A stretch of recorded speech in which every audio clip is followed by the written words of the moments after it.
I think impact fees need to be kept within reason so that new businesses can open, and not just a Costco, but a company like Chuck's Produce, or in Camas we have Camas Produce, that's also looking to expand, and they're providing needed groceries.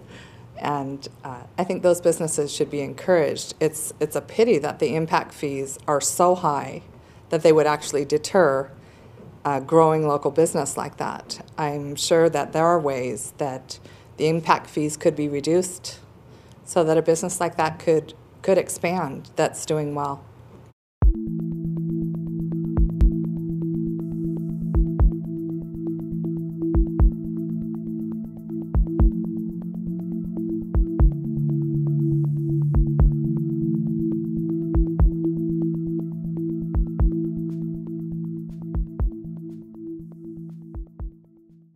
That's in contrast to the Chuck's Produce. I would be more likely to use Chuck's Produce than a professional sports team.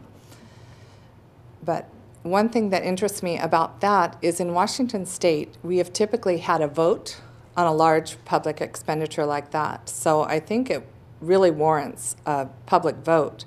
Apparently the law has been changed, so that's no longer required. Nevertheless, I think that would be a necessary step.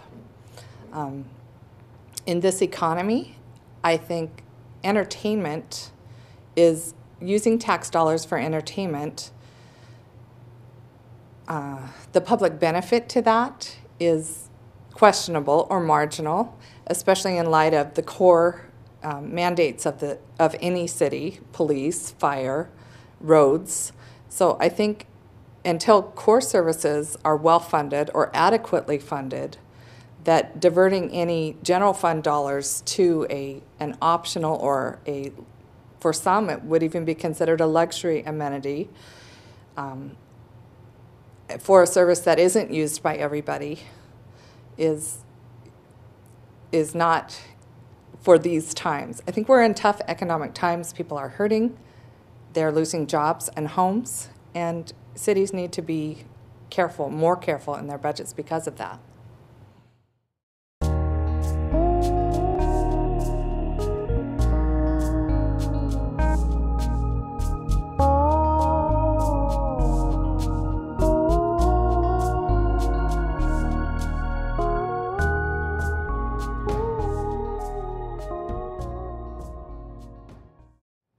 Well, in this whole process, what stands out to me is that it really should begin with the needs of the people. And I feel somewhat after attending CTRAM meetings this year and reading more of the background and going to the meetings, that this is somewhat a top-down approach, telling Clark County what they need in public service. Simple steps that were talked about at the last meeting, such as the real peak times are during heavy commuting hours, and that's when the buses are full and maybe a few people are standing. A simple solution that could be tried and hasn't would be reducing the intervals, say every 10 minutes rather than every 15 minutes. And this was discussed at the last meeting and suggested that that wouldn't be possible. Well, I think it's something that's worth trying, and I have heard that in other jurisdictions it has been tried successfully. So if the solution is to adjust the scheduling or the size of the vehicles that are doing the pickups at the busy times, those can be tested right now with the fleet that we have. I'd be very reticent to remove a lane of traffic and dedicate it to buses only, because that lane, especially if it's an outside lane, gives access to the businesses on that road and could adversely impact them. So, bus rapid transit is very costly.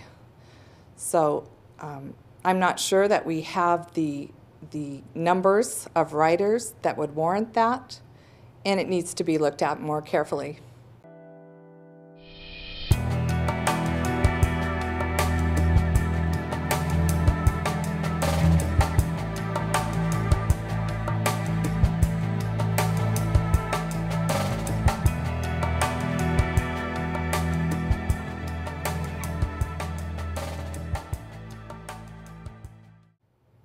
I'd have to research the hybrid more. I read about that this morning in detail for the first time. So clearly, over the life of the bus, that if you're going to add an upgrade, it needs to pay for itself over the life of the vehicle. Regarding the 2% sales tax hike that's being proposed now, the things that concern me about that are the substantial reserves that C-Tran has today and has always had for the last 10 years.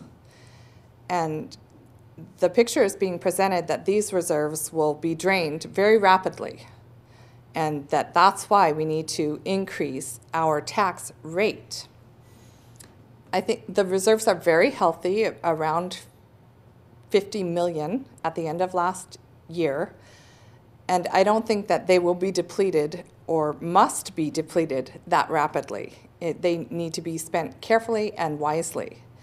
So I'm somewhat wary of that because the same arguments were made in 2004 and it didn't come true, and also in 2005. So I feel like the information the public has provided is not necessarily accurate, and it's making a prediction that isn't cut in stone. It could be changed, and the plan could be modified.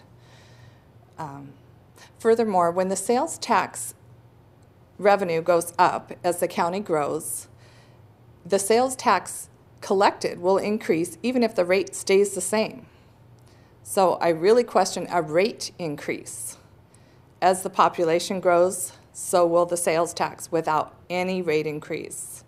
So I don't see at this time that the finances of C-Tran or the growth in our county require a big new influx for public transportation.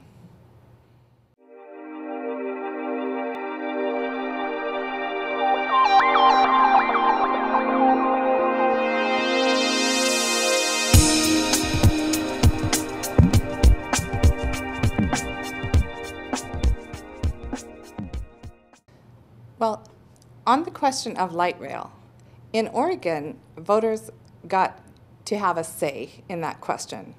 And it puzzles me why here in Clark County, a vote has been discussed for some years, but we've never had a vote on light rail. So I think if a vote is held on light rail, and they keep talking about it even now, that it should be before a final decision on whether to bring it in.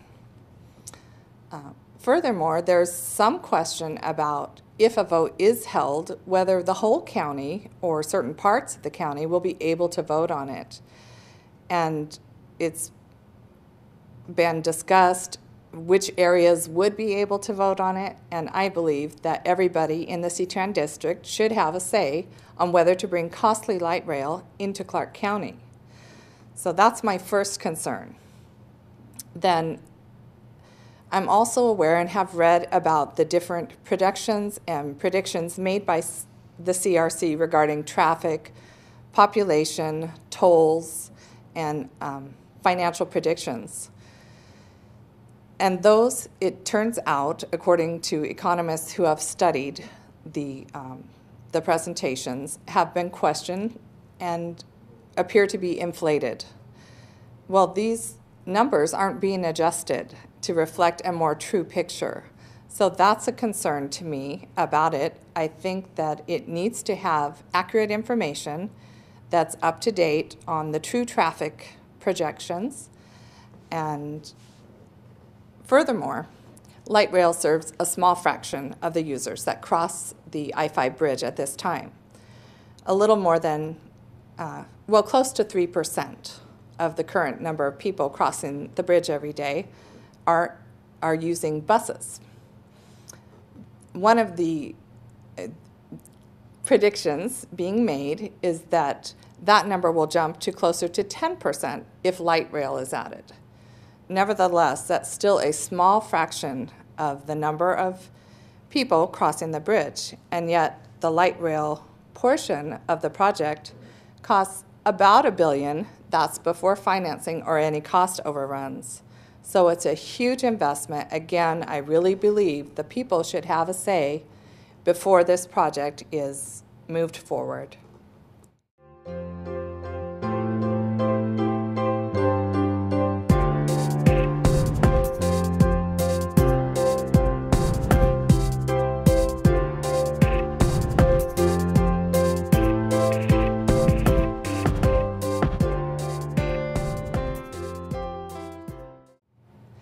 Well, currently on 205, the congestion is an issue for commuters, and that affects our economy. It affects the ability to get to the airport. So I believe that it is wise to consider more crossings, not just a redo or revision of a crossing that we have. So I would support looking at more crossings. I have looked at other areas around the nation, and it's not uncommon for there to be more than 2 crossings over a river the size of the Columbia. For example, over the Willamette River, there's something like 9 bridges. So I think it's due time for another crossing, and certainly the east side growth warrants that, and the proximity to the airport is a natural place to consider another crossing.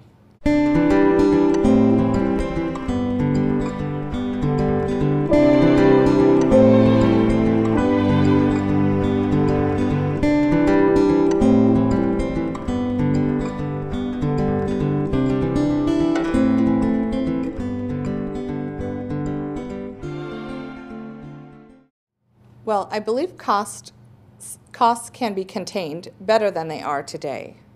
One example I'm aware of at the city and county level is the benefits for public employees.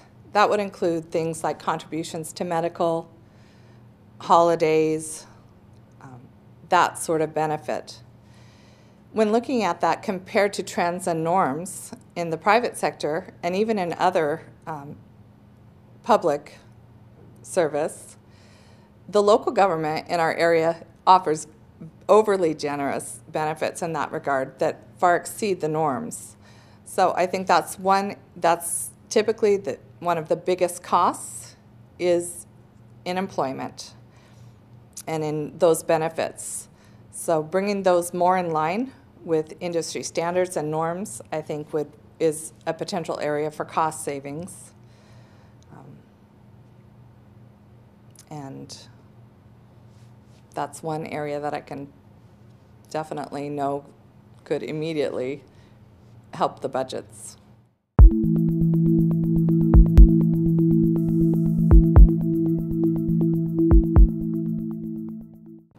Well, what I'd like to say is I'm running for the Camas City Council to make a positive difference in my community.